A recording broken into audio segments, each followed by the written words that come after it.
Labubu डोल, जिसका craze आज पूरी दुनिया में है। पर वहीं कुछ लोग मानते हैं कि इसमें कोई निगेटिव एनर्जी है, क्योंकि पहली बार जब आप इसे देखते हैं तो एक क्यूट फेस वाली डॉल दिखती है, पर धीरे धीरे वही क्यूट स्माइल एक हॉरर फील देने लगती है। नुकीले दांत और लंबी हंसी। आज आपके लिए हम ऐसी ही एक हॉरर स्टोरी लेकर आए हैं। आरब मेहरा 23 साल का दिल्ली में रहने वाला एक साधारण सा लड़का था। उसकी छोटी बहन अंजलि की रहस्यमयी तरीके से मौत हो गई थी, जिसके बाद उसकी जिंदगी बिल्कुल बदल चुकी थी। अंजलि को एक डॉल मिली थी, लबूबू डॉल, और उसके सिर्फ 7 दिन में अंजलि ने अपनी जान दे दी। और अब वो डॉल आरब को पूरे घर में कहीं नहीं मिली। आरब को उस गुड़िया के बारे में कुछ अजीब और गलत लगने लगा। ये कोई आम गुड़िया नहीं है। उसने बहन की मौत के बाद उसके कमरे में लगे सीसीटीवी की जांच की तो देखा वीडियो में अंजलि सो रही थी और लबूबू डॉल धीरे धीरे रेंगती हुई उसके पास पहुंच रही थी। अब आरब का शक यकीन में बदल गया। ये कोई आम गुड़िया नहीं थी। पर तू जो भी है लबूबू, मैं तुझे ख़त्म करके ही रहूँगा।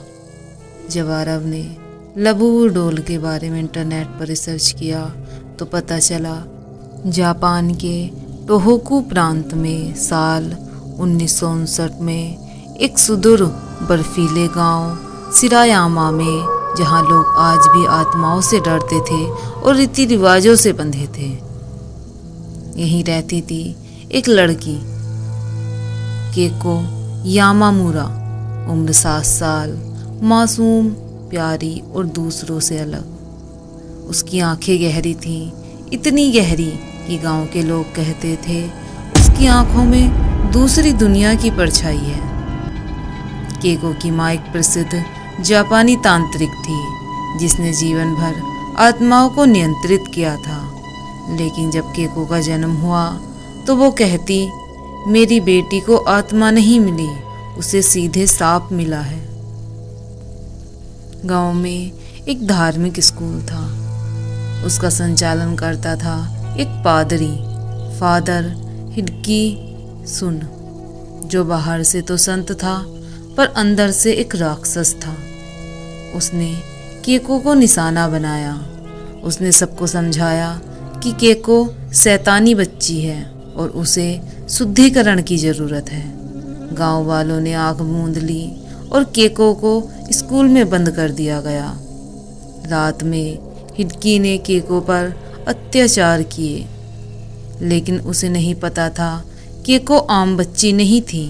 अत्याचार की एक रात केको की आत्मा शरीर से बाहर निकल आई। उसके क्रोध और पीड़ा ने एक प्राचीन आत्मिक ऊर्जा को बुला लिया, जिसे जापान में कहा जाता है ओनी, यानी राक्षसी आत्मा।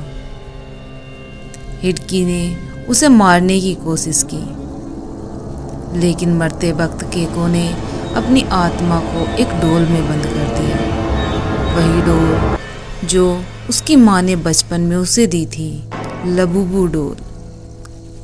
डोल अब एक जिंदा रूह का घर बन चुकी थी और हिडकी का शव अगले दिन स्कूल में उल्टा लटका मिला।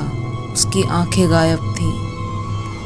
केको की माँ, जो समझ चुकी थी, उसने डोल को एक तांत्रिक ताबीज में बंद कर दिया और उसे समुद्र में फेंक दिया, यह मानते हुए कि वो अब कभी वापस नहीं आएगी। लेकिन पानी आत्मा को नहीं रोक सका।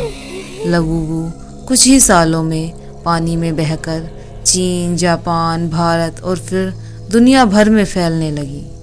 हर बार जब कोई मासूम उस डोल को अपनाता, केको की आत्मा जाग जाती और फिर धीरे धीरे उसे अपना हिस्सा बना लेती और फिर निकल जाती है किसी नए की तलाश में।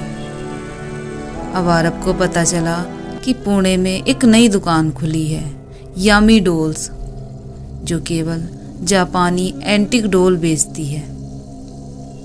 दुकान की मालकिन थी त्रसा नायर, लेकिन जो लोग उसे देखते वो कहते उसकी आंखों में कुछ अजीब है, जैसे वो इंसान ही ना हो। आरब ने एक डोल खरीदी और उसे घर लाया। डोल के साथ एक छोटा कागज मिला जिस पर सिर्फ एक वाक्य लिखा था, जो मुझे देखे उसका अंत शुरू हो जाए।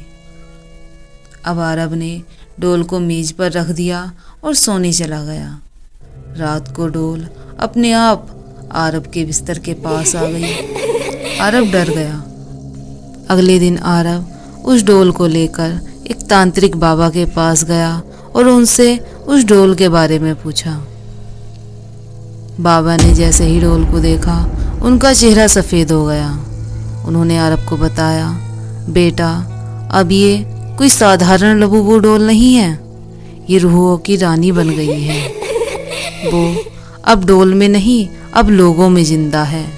बाबा ने बताया कि लबूबू अब एक परछाई की दुनिया से हर इंसान की आत्मा खींच रही है और उसके डर को खाकर ताकतवर बन रही है।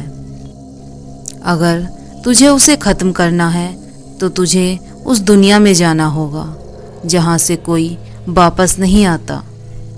बाबा ने एक तंत्र प्रयोग के जरिए एक दरवाज़ा खोला। लबूबू रियल में एक परछाइयों की दुनिया, जहाँ हर चीख गूंजती है, हर डर जीवित है और हर आत्मा कैद है। आरब ने जैसे ही कदम रखा, उसे सामने दिखी उसकी बहन अंजलि, लेकिन वो अब हंस रही थी लबूबू की तरह। भैया, अब मैं तुम्हारी नहीं रही, अब हम सब उसी की हैं, लबूबू की। लबूबू का असली रूप अब सामने आया, न बच्ची न डोल, बल्कि एक अंधेरी धुएं जैसी आत्मा जो हर इंसानी चेहरे को पहन सकती थी। आरब ने तंत्र से तैयार किया गया शुद्ध अग्नि का त्रिशूल निकाला। लबूबू हंसी, तू भी वही करेगा जो बाकी सबने किया, मुझे मारने की कोशिश? मैं अब डर नहीं, मैं जिंदगी का हिस्सा हूँ। पर आरब बोला, तो आज से मैं ही तेरी मौत हूँ तेरे लिए। उसने त्रिशूल लबूबू के दिल की जगह घोंप दिया। अग्नि भड़क उठी। लबूबू की चीखें आसमान तक गूंजी। उसकी परछाई लड़खड़ाई और फिर सब कुछ शांत हो गया। आरब की आंख खुली। वो अपने कमरे में था।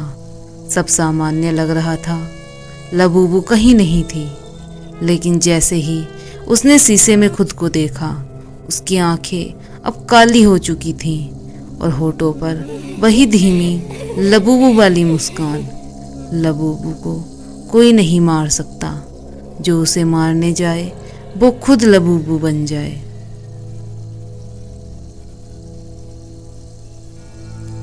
अब लबूबू किसी डोल में नहीं, वो एक इंसान है, आरब के रूप में। वो अब खुद डोल्स बनाता है, हर शहर, हर गली, हर देश में भेजता है, ताकि हर किसी के डर में वो समा जाए। कहानी अच्छी लगी हो तो वीडियो को लाइक करें, कमेंट करें और चैनल को सब्सक्राइब करें।